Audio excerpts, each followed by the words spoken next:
अब हम लोग देखेंगे प्रकाश का विक्षेपण। ठीक है, तो उसके लिए हमको पता होना चाहिए प्रिज्म क्या होता है। तो आप सभी जानते हैं और देखे भी होंगे प्रिज्म को। ठीक है ना, ये कुछ जगहों से थोड़ा टूट गया है। तो इसमें कितनी आयताकार पृष्ठ हैं? आयताकार, ये देखिए, एक, ये दो और तीन आयताकार पृष्ठ है। ठीक है, और दो त्रिभुजाकार पृष्ठ है।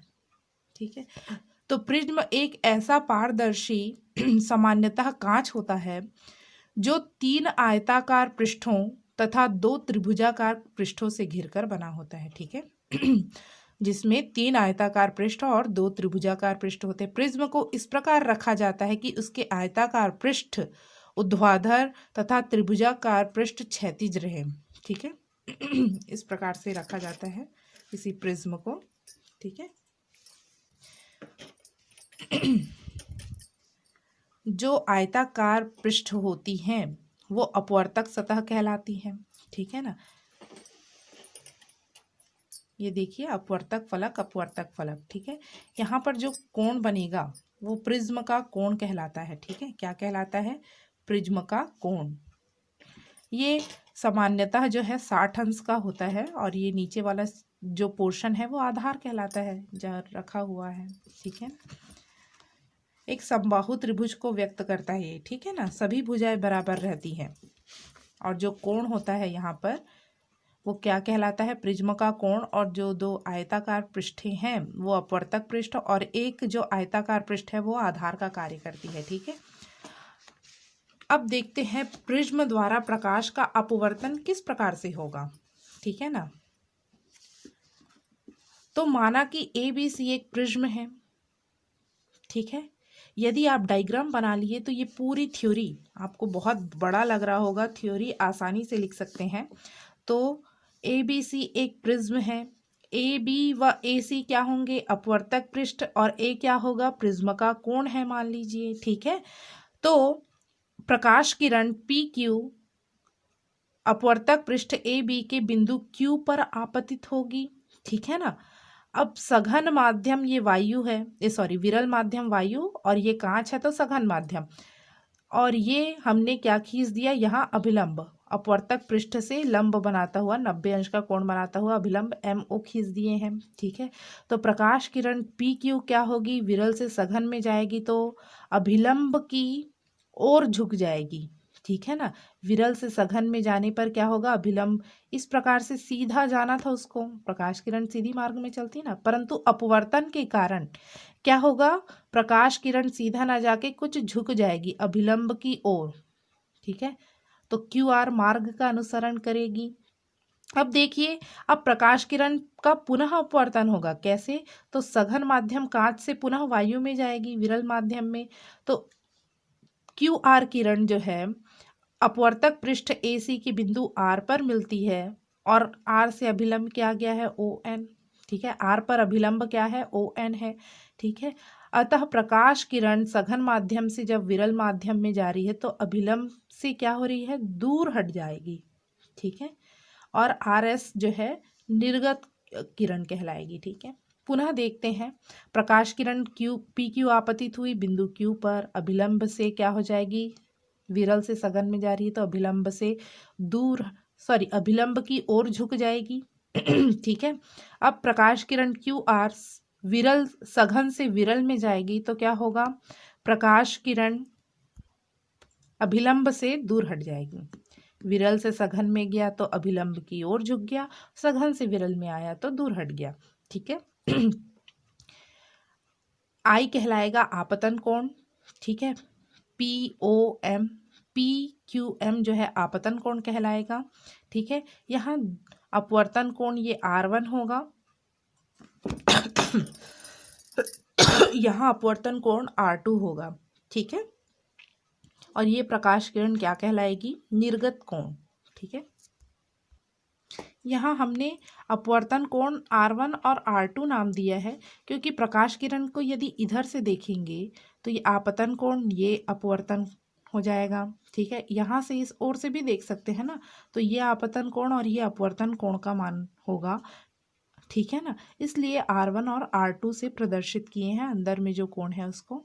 ठीक है, तो यहाँ देखिए प्रकाश किरण सीधा जाना चाहिए था, परंतु प्रिज्म से अपवर्तन के कारण क्या हो गया, उसका मार्ग यहाँ इस प्रकार से हो गया RS, उसको अनुसरण करना था POTQ मार्ग का। ठीक है ना, तो इस प्रकाश किरण को आगे की ओर बढ़ाते हैं, इस प्रकाश किरण को पीछे की ओर बढ़ाते हैं, निर्गत किरण को। ठीक है ना, ये हो गया आपतित किरण, ये निर्गत किरण। तो कितना विचलित हुआ, कितने कोण से, तो उसे कहते हैं विचलन कोण। अपने मार्ग से विचलित हो गई ना, तो कितने कोण से विचलित हुई उसे कहते हैं विचलन कोण। इसे डेल से प्रदर्शित करते हैं।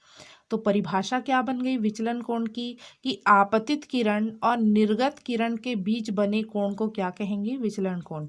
आपतित किरण और निर्गत किरण के बीच बने कोण को क्या कहेंगे, विचलन कोण कहेंगे।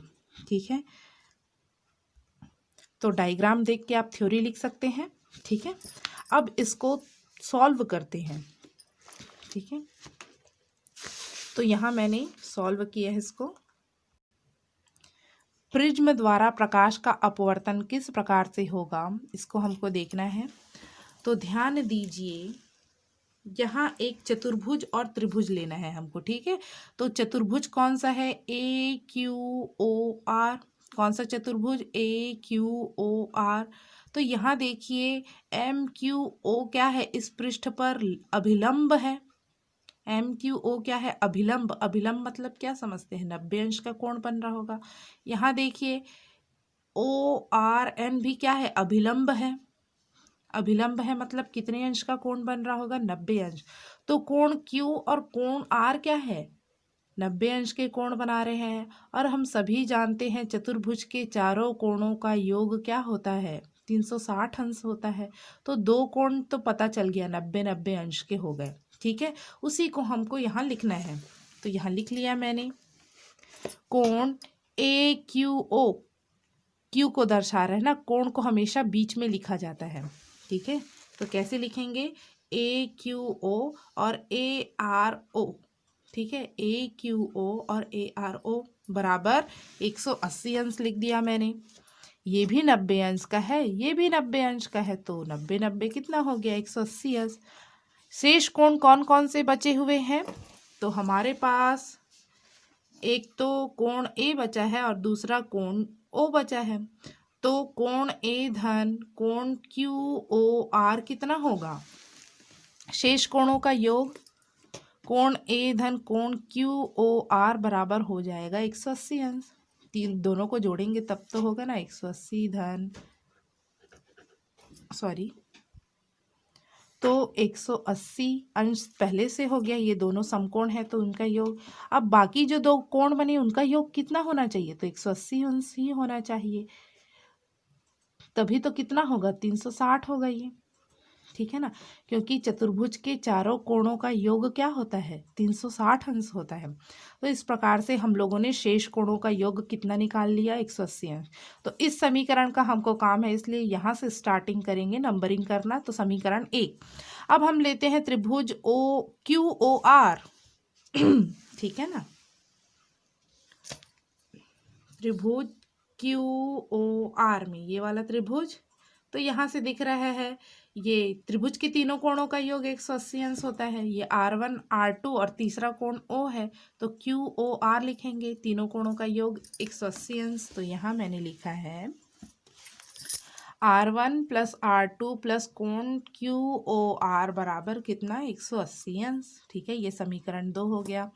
समीकरण 1 व 2 से देखिए, दोनों ओर राइट हैंड साइड में 180 अंश है, दोनों बराबर हैं, तो लेफ्ट हैंड साइड भी क्या होंगे, बराबर होंगे। तो R1 plus R2 plus QOR बराबर, मैं लिखूंगी कोण A धन कोण QOR। Right hand side equal है तो लेफ्ट हैंड साइड भी क्या होंगे, इक्वल। कोण QOR कैंसल हो गया, तो R1 प्लस R2 बराबर A बचा। कोण का साइन अब नहीं लगाएंगे, डायरेक्ट A लिख देंगे। ठीक है ना, अब आगे देखिए, बहिष्कोण प्रमेय हम लोगों ने देखा था अभी अपवर्तन वाले सूत्र में, तो उसका उपयोग यहाँ भी करेंगे। तो त्रिभुज TQR में बहिष्कोण UTS का मान दूरस्थ अंतः कोणों कोण टी क्यू आर तथा कोण टी आर क्यू के योग के तुल्य होगा। हम सभी जानते हैं यदि इस प्रकार से त्रिभुज है, ये कोण ए है, ये कोण बी है, ये कोण सी है, ठीक है। मान लो ये है सी, ठीक है, और यहाँ पर कोण बन रहा है बाहर में सी में, यहाँ डी बन रहा है, तो कोण डी बराबर क्या होगा, अन्य दो अंतः कोण दूरस्थ होने चाहिए ना, डी से दूर वाला, तो कोण ए धन कोण बी के बराबर होगा। दोनों अंतः कोणों की योग, ठीक है। इसी फॉर्मूला का हमको यहाँ पर उपयोग करना है। और कौन से त्रिभुज में, टी क्यू आर में। तो देखते हैं कौन सा है त्रिभुज।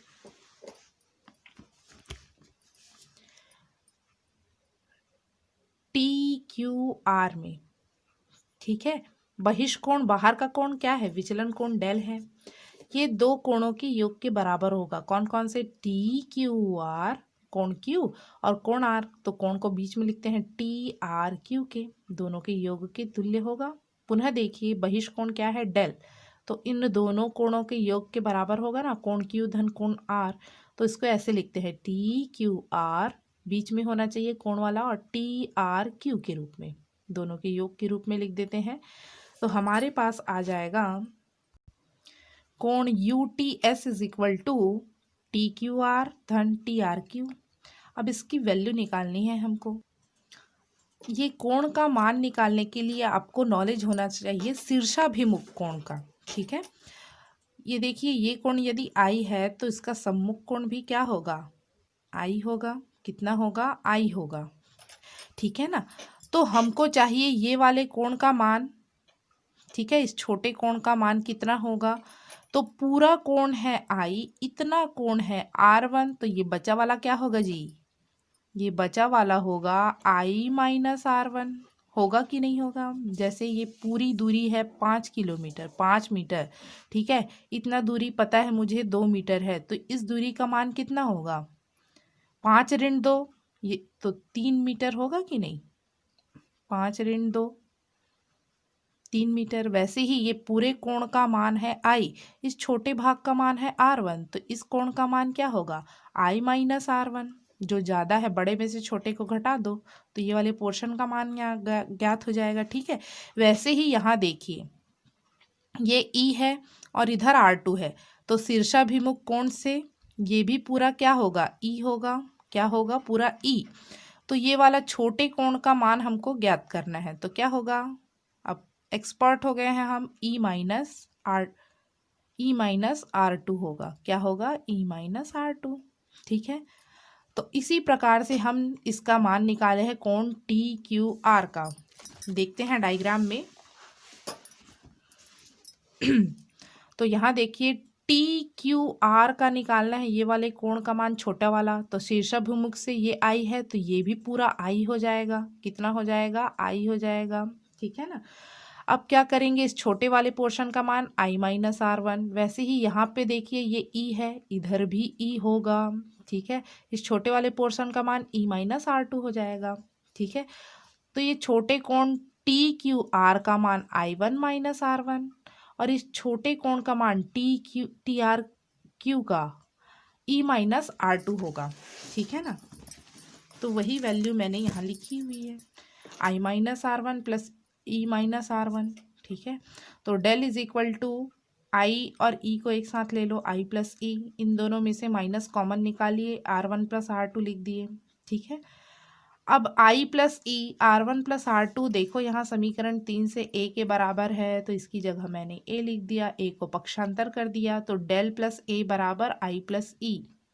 डेल क्या है, विचलन कोण, ए क्या है, प्रिज्म का कोण, और ये आपतन कोण और ये निर्गत कोण।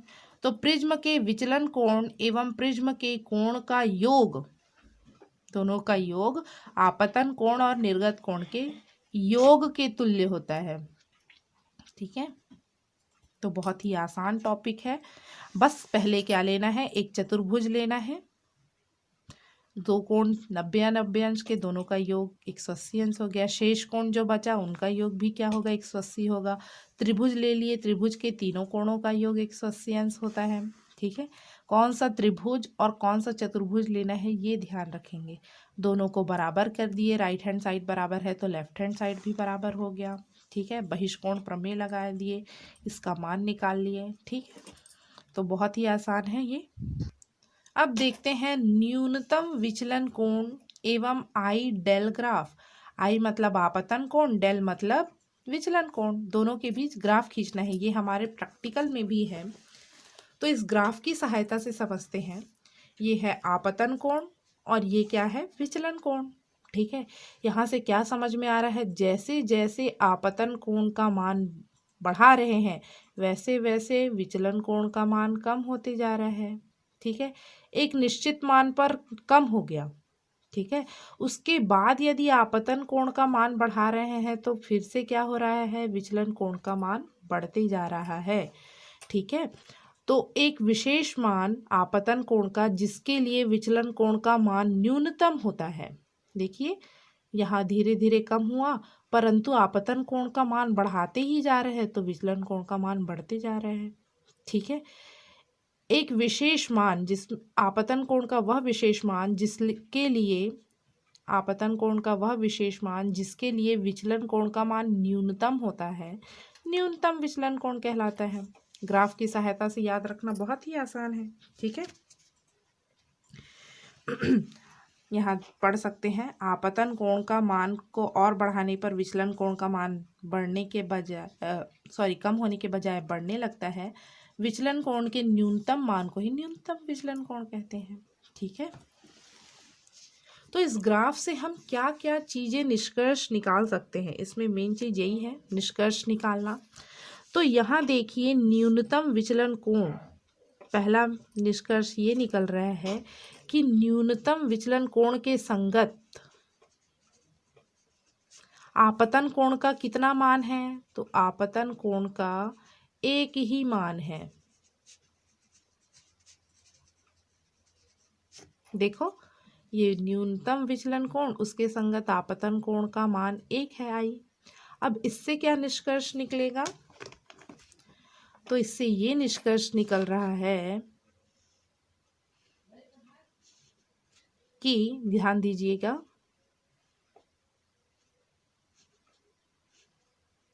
ठीक है, ये होता है आपतन कोण आई, ये निर्गत कोण होता है ई। ठीक है ना, और ये होता है विचलन कोण डेल। ठीक है ना, आपतित किरण और निर्गत किरण को मिलाने वाला जो रेखा है वहाँ जो कोण बनेगा वो होता है विचलन कोण। ठीक है, तो आपतन कोण का एक ही मान है, इससे क्या निष्कर्ष निकल रहा है, यहाँ मान लो इधर से देख रहे हैं हम, तो आपतन कोण का मान लो 30 अंश है। ठीक है, तो विचलन कोण का मान आया मान लो 45 अंश। ठीक है, अब जरूरी नहीं है कि हम इधर से ही प्रकाश किरण को देखें, इधर से प्रकाश किरण को देखें तो ई का मान लो 40 अंश है, मान लेते हैं ना, तब क्या होगा, विचलन कोण का मान न्यूनतम विचलन कोण ना डेल एम का मान 45 अंश। मतलब यहाँ देखिए इधर से आपतन कोण यदि देख रहे हैं तो 30 अंश के लिए न्यूनतम विचलन मिला, इधर से यदि देख रहे हैं ये भी आपतित किरण हो सकती है ना यहाँ से देखें तो प्रकाश की उत्क्रमणीयता सिद्धांत से पढ़े ही हैं, तो यहाँ से देख रहे हैं तो 40 अंश पर क्या हो रहा है, न्यूनतम विचलन कोण प्राप्त हो रहा है। मतलब दो मान प्राप्त हो गए क्या, आई के आपतन कोण के, यहाँ से देखने पर यहाँ से देखने पर। परंतु ये गलत है, ऐसा नहीं है संभव, क्योंकि न्यूनतम विचलन में, ग्राफ में देखो, न्यूनतम विचलन में आपतन कोण का केवल एक ही मान है मतलब इधर 30 अंश बन रहा है तो इधर भी कितना बनेगा, ई का मान 30 अंश ही होगा। या कह सकते हैं कि आपतन कोण आई और निर्गत कोण ई बराबर होते हैं कौन सी स्थिति में, न्यूनतम विचलन की स्थिति में। कौन सी स्थिति में, न्यूनतम विचलन की स्थिति में। ठीक है, तो ये ग्राफ देखो क्या दर्शा रहा है ग्राफ की सहायता से आप सारे निष्कर्ष निकाल सकते हैं। तो डेल एम के संगत या न्यूनतम विचलन कोण के संगत आई का एक ही मान होता है आपतन कोण का, या अर्थात आपतन कोण बराबर होता है किसके, निर्गत कोण के।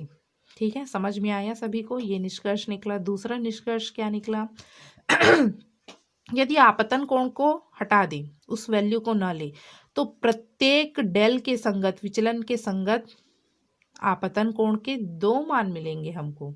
ठीक है, यहाँ देखें कोई एक पॉइंट डेल एम का ये विचलन कोण का ये वैल्यू ले लिया हमने डेल, तो इसको आगे बढ़ाते हैं तो एक आपतन कोण यहाँ मिला और एक आपतन कोण यहाँ मिला, तो 2 मान मिलते हैं हमेशा। केवल एक जगह डेल एम की जगह ही जो है आपतन कोण का 1 मान मिलता है, अर्थात आपतन कोण और निर्गत कोण दोनों क्या होते हैं? बराबर होते हैं। बाकी में अलग अलग होते हैं, देखो 2 मान मिल रहे हैं, मतलब आपतन कोण और निर्गत कोण अलग अलग है। ठीक है, केवल न्यूनतम विचलन की स्थिति में 1 मान मिलेगा, बाकी अन्य मानों के लिए डेल के विचलन कोण के 2 मान मिलते हैं। ध्यान रखिएगा ये। ठीक है, तो इस निष्कर्ष से एक और निष्कर्ष निकाल सकते हैं हम, क्या कि न्यूनतम विचलन की स्थिति में आई व ई के मान निश्चित रूप से बराबर होंगे, ये तो पता चल गया। तो क्या अपवर्तन कोण भी बराबर होंगे? तो देखते हैं। Mu is equal to sine I upon sine R one. ठीक है, एक और से देखने पर mu is equal to E sine E upon R one होगा। ठीक है, सॉरी ये आर टू है ना, ये गलत छप गया है, आर टू आपतन कोण बटे निर्गत अपवर्तन कोण, और इसमें ई आपतन कोण है तो निर्गत कोण क्या होगा? आर टू होगा। ठीक है, तो यहाँ से देखिए दोनों क्या होंगे? बराबर होंगे। ये भी विरल माध्यम से सघन माध्यम, ध्यान दीजिएगा। इसमें भी क्या हो रहा है? विरल से सघन में माध्यम है तो म्यू होगा। ये भी विरल से सघन माध्यम में इधर से देखने पर तो ये भी म्यू होगा। दोनों म्यू क्या होंगे? अपवर्तनांक बराबर होंगे भाई। दोनों को हमने बराबर कर दिया। अब sine I up is equal to sine I is equal to E है, ये दोनों कट जाएंगे। ठीक है, यहाँ क्या लिखेंगे हम? एक स्टेप और लिख देते हैं, साइन आई बराबर साइन आई बटे साइन आर वन बटे साइन आर टू होगा। तो ये साइन आई कैंसिल हो जाएगा, साइन आर वन बराबर साइन आर टू मिलेगा। ठीक है, साइन साइन कटा, आर वन बराबर आर टू हो गया। तो यदि आपतन कोण और निर्गत कोण बराबर है तो ऑब्वियस सी बात है कि अपवर्तन कोण भी क्या होगा जी? बराबर होगा। ठीक है ना,